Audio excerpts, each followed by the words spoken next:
Hello friends, my name is Yogesh and welcome back to my class. आज हम लोग का क्लास 26 है, तो चलिए अपना क्लास स्टार्ट करते हैं। जो क्वेश्चन है वो क्या है, who among the following assumed the title of नियाबत ई खुदाई। ठीक है, तो क्वेश्चन में क्या कह रहा है कि इनमें से कौन वो किंग थे जिन्होंने अपना जो टाइटल नियाबत ई खुदाई रखा था। ठीक है, तो ऑप्शन में क्या है, बलबन, शाह आलम टू, शुजा-उद-दौला और डी है इल्तुतमिश। तो इस क्वेश्चन का आंसर क्या हो जाएगा, ध्यान रखिएगा, इस क्वेश्चन का आंसर हो जाएगा ऑप्शन ए बलबन। ठीक है, बलबन ने अपना टाइटल जो है वो अब क्या रखा था, नियाबत ई खुदाई। नियाबत ई खुदाई मतलब क्या होता है, गॉड ऑन अर्थ। ठीक है, गॉड ऑन अर्थ।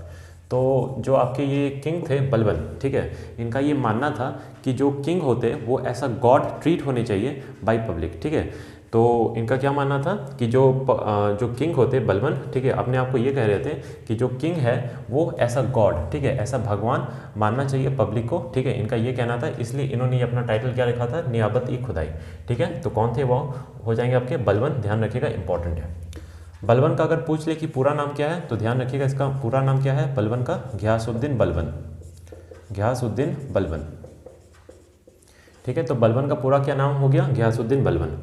बलबन की बात करें तो ये आपके 9th सुल्तान थे। ठीक है, 9वें नंबर के सुल्तान थे ऑफ ममलुक डायनेस्टी। ठीक है, 9वें नंबर के सुल्तान थे ऑफ ममलुक डायनेस्टी। ठीक है, इंपॉर्टेंट है, ध्यान रखिएगा।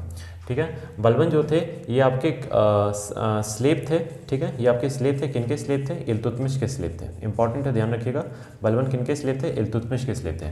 बलबन ने आपका एक नया फेस्टिवल इंट्रोड्यूस किया था जो कि एक पर्शियन फेस्टिवल था। ठीक है, जो कि एक पर्शियन फेस्टिवल था। ये आपका किसने इंट्रोड्यूस किया था, बलबन ने किया था, और उस पर्शियन फेस्टिवल का क्या नाम था, नवरोज़। ठीक है, नवरोज़ ये आपका एक पर्शियन फेस्टिवल है जो कि किसने इंट्रोड्यूस किया था, बलबन ने इंट्रोड्यूस किया था। इंपॉर्टेंट है, बलबन ने आपका एक पैबोस एंड सिजदा सिस्टम भी इंट्रोड्यूस किया था। ठीक है, पैबोस एंड सिजदा सिस्टम। ठीक है, तो ये आपका एक दो सिस्टम था, पैबोस एंड सिजदा सिस्टम। ये भी आपका किसने इंट्रोड्यूस किया था, ये भी आपके बलबन ने इंट्रोड्यूस किया था। इंपॉर्टेंट है, ध्यान रखनी है।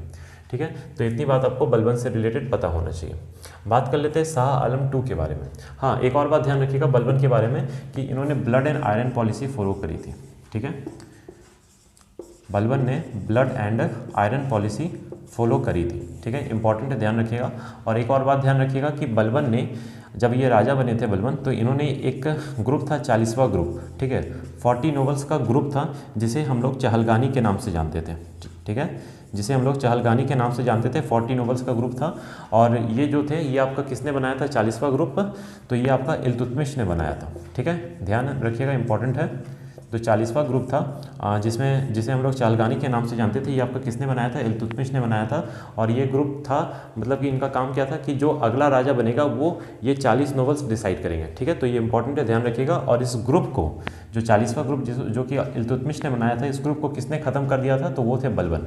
ठीक है, बलबन ने जब ये राजा बने तो इन्होंने ये 40वां ग्रुप जिसे चहलगानी के नाम से जानते हैं ख़त्म कर दिया था। इंपॉर्टेंट है, ध्यान रखिएगा। ठीक है, तो इतनी बात आपको बलबन से रिलेटेड पता होना चाहिए। बात कर लेते हैं शाह आलम टू के बारे में। शाह आलम टू ये कौन थे, तो सबसे पहली बात ध्यान रखिएगा कि एक बैटल फॉट हुआ था, battle of Buxar. I hope सभी लोग जानते होंगे। ठीक है, बैटल ऑफ बक्सर कब फॉट हुआ था, 1764 में। ठीक है, तो जो बैटल ऑफ बक्सर जो फॉट हुआ था 1764 में, किनके बीच ये हुआ था, ये आपका हुआ था शाह आलम टू प्लस मीर कासिम। ठीक है, और इसमें कौन थे, शुजा-उद-दौला। ठीक है, शुजा-उद-दौला। ठीक है, तो ये तीन थे, शाह आलम टू, मीर कासिम और शुजा-उद-दौला। तीन आदमी थे जिन्होंने बैटल ऑफ बक्सर फॉट किया था 1764 में। और किसके अगेंस्ट फॉट किया था, तो ब्रिटिश ईस्ट इंडिया कंपनी के अगेंस्ट फॉट किया था। ठीक है, तो क्या हुआ कि जो बैटल ऑफ बक्सर में जो लड़ाई हुई थी उसमें शाह आलम टू, मीर कासिम और शुजा-उद-दौला हार गए थे। ठीक है, इंपॉर्टेंट है, ध्यान रखिएगा, हार गए थे। तो क्या किया था शाह आलम टू ने, क्या किया था कि इन्होंने दीवानी rights British East India Company को दे दी थी। ठीक है, ब्रिटिश ईस्ट इंडिया कंपनी को दीवानी राइट्स दे दी थी, ग्रांट कर दी थी। इंपॉर्टेंट है, ध्यान रखिएगा। जब शाह आलम टू ने बैटल ऑफ बक्सर फॉट किया था और जब वो हार गए थे, तो शाह आलम टू ने दीवानी rights British East India Company को प्रोवाइड कर दिया था, ग्रांट कर दिया था। दीवानी राइट्स क्या होता है कि जो भी लैंड रेवेन्यू है वो कलेक्ट करने के लिए एक मतलब ऑफिशियल होते हैं, और वो जो इंचार्ज थे लैंड रेवेन्यू को कलेक्ट करने के लिए, वो किसे बना दिया गया था, ब्रिटिश ईस्ट इंडिया कंपनी को बना दिया गया था, इंपॉर्टेंट है, और इसी को हम लोग दीवानी राइट्स बोलते हैं। ठीक है, तो जब ये शाह आलम 2 बैटल ऑफ बक्सर हार गए तो दीवानी राइट्स इसे प्रोवाइड कर दिया जाता है ब्रिटिश ईस्ट इंडिया कंपनी को। ठीक है, और शाह आलम 2 के बारे में एक और बात ध्यान रखिएगा कि शाह आलम 2 ने ट्रीटी ऑफ इलाहाबाद साइन किया था। ठीक है, शाह आलम 2 ने ट्रीटी ऑफ इलाहाबाद साइन किया था, कब साइन किया था? 1765 में किया था, इंपॉर्टेंट है, ध्यान रखिए। ठीक है, बात कर लेते हैं शुजा-उद-दौला के बारे में। तो शुजा-उद-दौला के बारे में मैंने आपको बता दिया कि यहीं पर मैंने आपको बता दिया कि शुजा-उद-दौला भी बैटल ऑफ बक्सर फॉट किए थे along with Mir Qasim and Shah Alam 2, important है, ध्यान रखिएगा। बैटल ऑफ बक्सर 1764 में इन्होंने फॉट किया था। प्लस शुजा-उद-दौला ये आपके सूबेदार थे, सूबेदार एंड नवाब थे। ठीक है, ऑफ अवध। ठीक है, ऑफ अवध। ठीक है, तो ध्यान रखिएगा शुजा-उद-दौला सूबेदार एंड नवाब थे, ऑफ अवध थे। ठीक है, इंपॉर्टेंट है, ध्यान रखिएगा, अवध के ये सूबेदार और नवाब थे।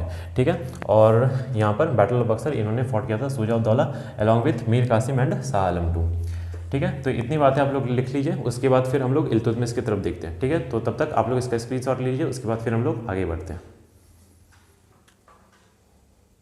अब बात कर लेते हैं इल्तुतमिश के बारे में।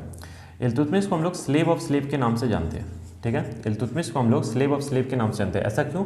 बिकॉज इल्तुतमिश ये आपके किनके स्लेव थे? ये आपके कुतुबुद्दीन ऐबक के स्लेव थे, और कुतुबुद्दीन ऐबक मोहम्मद गौरी के स्लेव थे।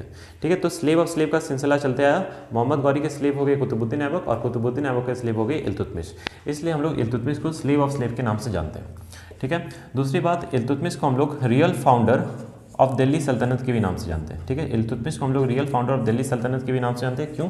बिकॉज जो सबसे पहला डायनेस्टी था दिल्ली सल्तनत का वो था आपका ममलुक यानी कि स्लेव डायनेस्टी। ठीक है, ममलुक या फिर स्लेव डायनेस्टी बोलते हैं, और इसके जो पहले किंग थे, पहले जो सुल्तान थे ममलुक और स्लेव डायनेस्टी के, वो कौन थे? वो थे आपके कुतुबुद्दीन ऐबक।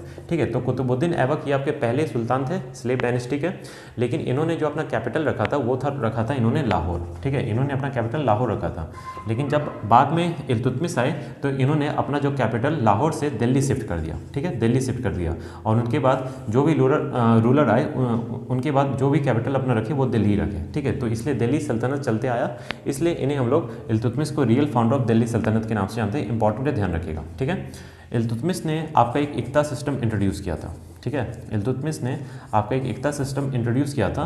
इसमें क्या था कि जो भी इल्तुतमिश के दरबार में काम करते थे, ठीक है, इक्ता सिस्टम में क्या था कि जो भी इल्तुतमिश के दरबार में काम करते थे उन्हें सैलरी नहीं दी जाती थी, उनके जगह उन्हें लैंड गिफ्ट किया जाता था। ठीक है, तो वही था आपका इक्ता सिस्टम जो कि आपका इल्तुतमिश ने इंट्रोड्यूस किया था। इल्तुतमिश को हम लोग father of Tom buildings in India के नाम से जानते हैं। ठीक है, इल्तुतमिश को हम लोग father of Tom buildings in India के नाम से जानते हैं। ठीक है, father of Tom buildings in India, important है, ध्यान रखिएगा। और इल्तुतमिश के बारे में मैंने आपको पहले ही बता दिया कि इन्होंने आपका एक 40वां ग्रुप इंट्रोड्यूस किया था जिसमें 40 नोबल्स रहा करते थे, और इसे हम लोग चहलगानी के नाम से जानते थे। ठीक है, चहलगानी के नाम से जानते थे। ठीक है, तो 40 नोबल थे, 40वां ग्रुप था, इसे हम लोग चहलगानी के नाम से जानते थे, और ये आपका इल्तुतमिश से निकाला था। इसमें क्या था कि जो भी 40 नोबल थे वो डिसाइड करेंगे कि अगला राजा कौन होगा। इंपॉर्टेंट है, ध्यान रखिएगा। ठीक है, तो यही सब बात आपको इल्तुतमिश से रिलेटेड पता होना चाहिए। ठीक है फ्रेंड्स, तो एक बार आप लोग इसका स्क्रीनशॉट ले लीजिए, उसके बाद फिर हम लोग आगे देखते हैं।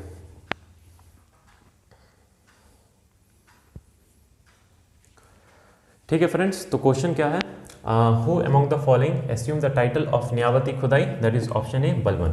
और बलबन का पूरा नाम क्या हो गया? घियासुद्दीन बलबन। इंपॉर्टेंट है, ध्यान रखिएगा। ठीक है फ्रेंड्स, तो आज के लिए बस इतना ही। आई होप आपको मेरी वीडियो पसंद आई होगी। अगर आपको मेरी वीडियो पसंद आती है तो प्लीज़ इसे लाइक करें, शेयर करें, सब्सक्राइब करें, and I will meet you in the next video. Thank you.